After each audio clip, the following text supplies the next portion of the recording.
Muy buenos días, hermanos en Cristo y María. Una mañana más aquí para compartir la palabra dulce de Dios. Les habla el Padre Tomás Galarza Figueroa. Este es su canal de gracia y bendición. Hoy, día 4 de noviembre de 2021, que a su vez es la fiesta de San Carlos Borromeo, el patrón de nuestra parroquia aquí en Aguadilla. Hombre que encarnó el ideal del verdadero pastor de las almas. Instruido en teología, hombre de vida interior, dedicado a las personas siempre por el bien de las almas, con ideas muy claras de lo que quería, con la capacidad de idear y realizar programas de pastoral a todo nivel. Todo lo hizo al servicio de los fieles católicos. Renunció a numerosos beneficios que acumulaba en este mundo, llevando un modo de vida muy austero y dedicando a los demás todas sus obras de caridad. Este muchacho, que despuntaba como un hombre de muy buena posición económica, hijo de nobles, sobrino de un obispo, el Papa Pío IV, que se le abrían todas las puertas del mundo para vivir como le diera la gana, le dio la gana de aprender a vivir en santidad. De él tenemos que fijarnos en un detalle muy simple. Mira, él era sobrino del Papa. Y cuando uno lee la historia, en un principio da la impresión que llegó a ser sacerdote, obispo, cardenal de Milán por nepotismo. Siendo un muchacho, su tío, Papa, lo llama y lo nombra. Simplemente en cualquier liga eso es nepotismo. Sin embargo, si hubiese sido solamente la parte humana, el nepotismo que sí hizo su tío, entonces definitivamente los frutos fuesen otros y fuesen frutos de perdición, fuesen frutos de corrupción y cosas por el estilo. La grandeza en la vida de Carlos no es que era sobrino de un papa, es que abrió su corazón a Dios. Y Dios utilizó a su tío para que lo colocara en el lugar correcto de la forma que fuera. Colocado en el lugar correcto. Y una vez abierto su corazón a la gracia, fue el hombre que se encargó de reformar la iglesia, casi podríamos decir. Este hombre abrió su corazón al Señor, dejó que la gracia entrara y entonces hizo la gracia extensiva a todos los demás. De hecho, formó a los sacerdotes, por eso es el patrón de los seminaristas. Pero sobre todo, al formar los sacerdotes, se dio cuenta que el pueblo de Dios necesitaba formación y se dedicó a catequizar y a hacer grandes obras en la catequesis. Por eso es el patrón de los catequistas. Y muchas otras tantas cosas más que podemos ir diciendo de este varón y las encontraremos en el camino. Vamos a ver la liturgia de la palabra de hoy, que la primera lectura está tomada de San Pablo a los Romanos en el capítulo 14, versos 7 al 12. Esta tarde a las 6, cuando tengamos la misa en la parroquia por el Santo Patrón y la procesión, vamos a leer lecturas propias para esa fiesta, pero ahora me voy a quedar con las de la feria. Y la primera está tomada del apóstol San Pablo a los Romanos. Hermanos, ninguno de ustedes vive para sí y ninguno de ustedes muere para sí mismo. Si vivimos, vivimos para el Señor. Si morimos, morimos para el Señor. Así que ya vivamos, ya muramos, somos del Señor. Es un trabalengua hermoso que dice que la iglesia es un todo, es una unidad. Y todos tenemos un mismo llamado, la santidad. Y para vivir en ese llamado a la santidad tenemos que renunciar a nosotros mismos para hacer que Cristo venga a habitar en nosotros. Por lo tanto, vivo o muerto, lo hago para Cristo, por Cristo, en el Señor. En Él quiero vivir toda mi vida, lo más próximo posible a la santidad. Y el día de mi muerte quiero que sea una muerte santa, que me abra las puertas del paraíso. Pues para esto murió y resucitó el mismo Cristo. Él es el modelo, Él es el ejemplo de una vida en santidad, de una muerte con propósito por la redención de las almas, de una resurrección gloriosa que ahora trae a nosotros como promesa, promesa que se ha de cumplir. Para eso murió y resucitó Cristo, para ser Señor de muertos y de vivos. Si eso es así, viene una pregunta que parece rara, que no cabría dentro del texto, pero que Pablo la ha añadido. Pero tú, ¿por qué juzgas a tu hermano? Tú, ¿por qué desprecias a tu hermano? Si la meta es vivir en santidad, granjearnos en el reino de los cielos, vivir como Cristo vivió, y fue un Dios de acogida, de amor, de reconciliación, de perdón, de establecer la paz. Nosotros no podemos vivir juzgando a nuestros hermanos, ni mirando sus fallos para condenarlos, ni despreciándolos porque no piensan o no actúan como nosotros. Todo lo contrario. La invitación es a acogerlos en el amor de Cristo, a lavarlos en la sangre del Cordero, a llevarlos todos los días en oración sobre el altar de Dios y a darle un testimonio de vida coherente que los invite a mirarnos para imitarnos, porque ven que nosotros imitamos a Cristo, miramos a Cristo, seguimos a Cristo y como Cristo manda vivimos. La lectura continúa. De hecho, todos compareceremos ante el tribunal de Dios, pues está escrito: por mi vida, dice el Señor, ante mí se doblará toda rodilla y toda lengua alabará a Dios. Así pues, cada uno de nosotros dará cuenta de sí mismo a Dios. Tengo que trabajar por mi salvación. Para ello doblo rodilla ante Dios, lo alabo, lo bendigo, lo glorifico, lo contemplo vivo en el santísimo sacramento del altar y anhelo comérmelo todos los días para parecerme a ese Cristo eucarístico que me como.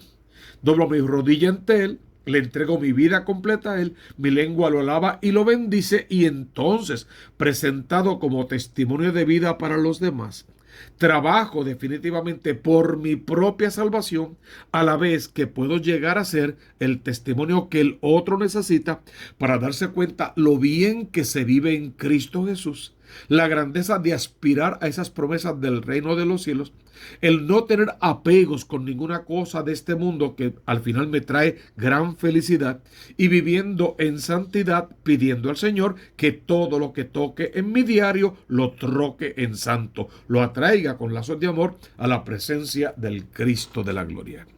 Responde el Salmo 26: espero gozar de la dicha del Señor en el país de la vida. O sea, espero que todas las promesas que Dios me dio, que Dios me hizo, realmente se cumplan.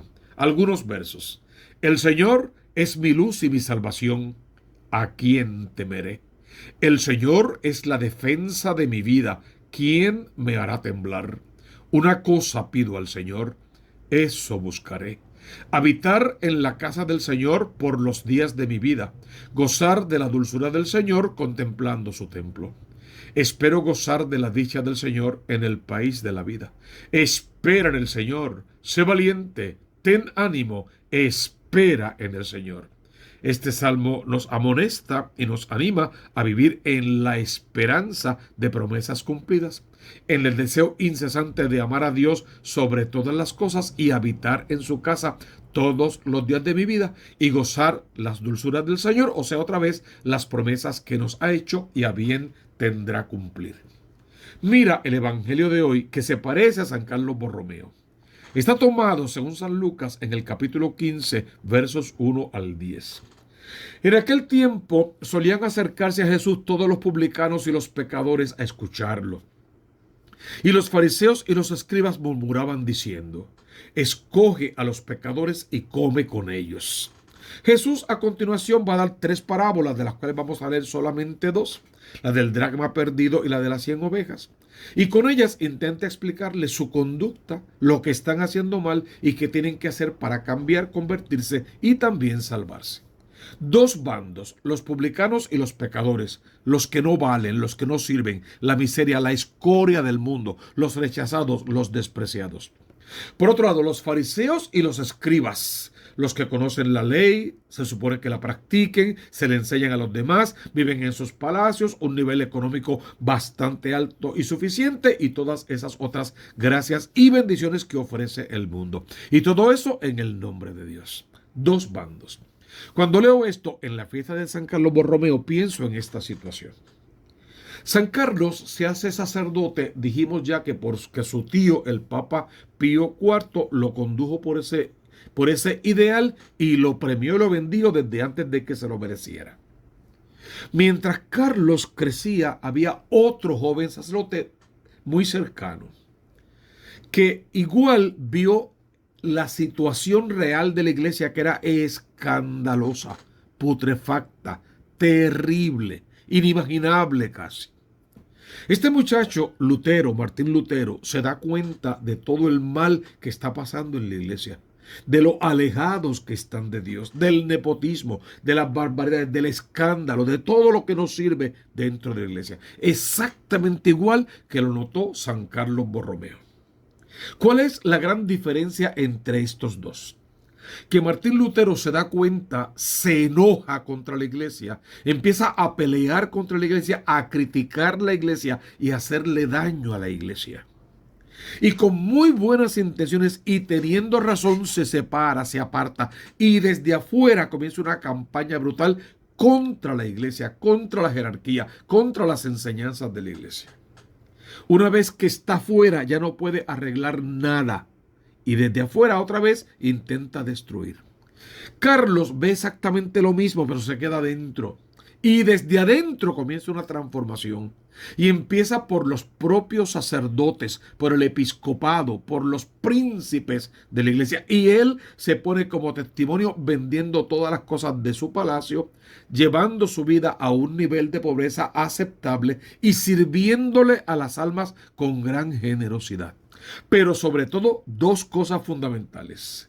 Se da cuenta de que los sacerdotes no son aptos, no están bien preparados y empieza a formarlos y a reformarlos, a hacerlos estudiar, a ponerlos al día y a llamarlos a la conversión a nivel de expulsar a cualquiera que no entre por el buen redil.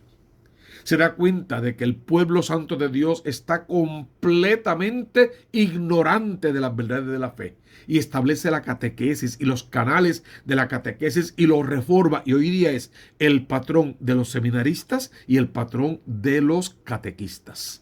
Porque se empeñó en una reforma desde adentro, desde el interior, desde el corazón de la iglesia. No se dedicó ni a criticarla, ni a pelearla, ni a pelear con sus hermanos sacerdotes y cardenales. Se dedicó a llamar su atención, a corregir sus errores y otra vez con su ejemplo a llamarlos a la conversión desde adentro. Hoy día uno mira las redes sociales y encuentra un montón de predicadores, la mayoría laicos, con buena intención, muy buena intención, pero con muy malas técnicas, criticando, peleando, hablando mal de obispos y sacerdotes, insultando a obispos y cardenales y diciéndole un montón de barbaridades.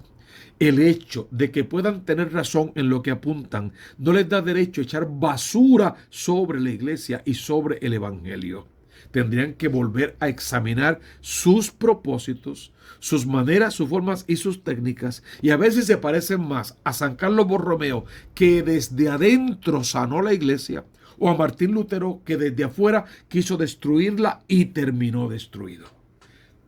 Todos estos predicadores y estos autoproclamados apologetas y defensores tienen que examinarse otra vez.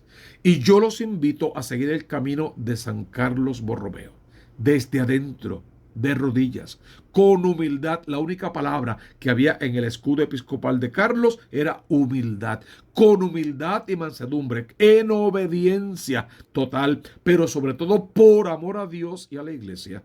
Examinar nuestros postulados para poder hacer el bien bien hecho y no hacer un bien que al final pueda traer grandes males.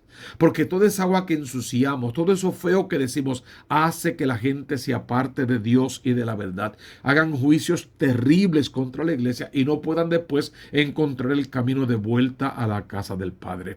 Martín Lutero quedó fuera porque él mismo se puso fuera. Carlos quedó dentro y hasta hoy estamos hablando de él. Se empeñó Carlos en el Concilio de Trento. Hizo que se llevara a cabo después de que fue suspendido. Hizo todo lo posible y más por implantar aquellas reglas y se implantaron. Y gracias a aquello la iglesia sufrió un grande y positivo cambio. Claro, perteneció a una época. Fue pasando de moda poco a poco, si quieres usar esa palabra. Pero la iglesia misma en cada concilio, en cada sínodo sido renovando, ha ido encontrando el camino y ha estado cada vez más cerca de su propósito, más cerca de Dios y mucho más cerca de las almas. Entonces Carlos Borromeo hoy nos habla en estos evangelios. Le dio la acogida que el sacerdote y el pueblo necesitaban para convertirse, para formarse y para aprender a vivir en santidad, pero sobre todo le dio el mejor y el más verdadero testimonio de vida en santidad. Él se dio cuenta que si una oveja se pierde, hay que ir a buscarla al costo que sea. Si una moneda se pierde, hay que buscarla hasta encontrarla. Pero cuando la encontramos, hay que hacer fiesta, porque habrá una fiesta más grande en el cielo por un solo pecador que se convierta que por 90 y tantos que no precisen conversión. Estas parábolas deben tocar nuestra vida, movernos el corazón a la santidad y enseñarnos a vivir solo como Dios manda. Y que en la fiesta de San Carlos Borromeo imitemos el quehacer de este varón y ya no peleemos tanto con las verdades de la fe, sino que las escudriñemos para conocerlas mejor, ponerlas en práctica y enseñárselas a todos los demás. Porque al final tú conoces la consigna: busca primero el reino de Dios con su justicia y todo lo demás vendrá por añadidura. Suscríbete a este canal, Tomás Galarza Figueroa, y al canal de la Diócesis de Mayagüez. Toca la campanita, dale like. Ahora mismo, dale like, es importante. Nos ayuda en la búsqueda de otros. Déjanos, por favor, tus intenciones para la misa. Sí, las llevamos todos los días a la Eucaristía. Y ayúdanos a evangelizar colocando este canal y este video en particular en todas tus redes sociales. Abre tu corazón para que desde lo alto recibas la bendición. En el nombre del Padre, y del Hijo, y del Espíritu Santo. Amén, amén y amén.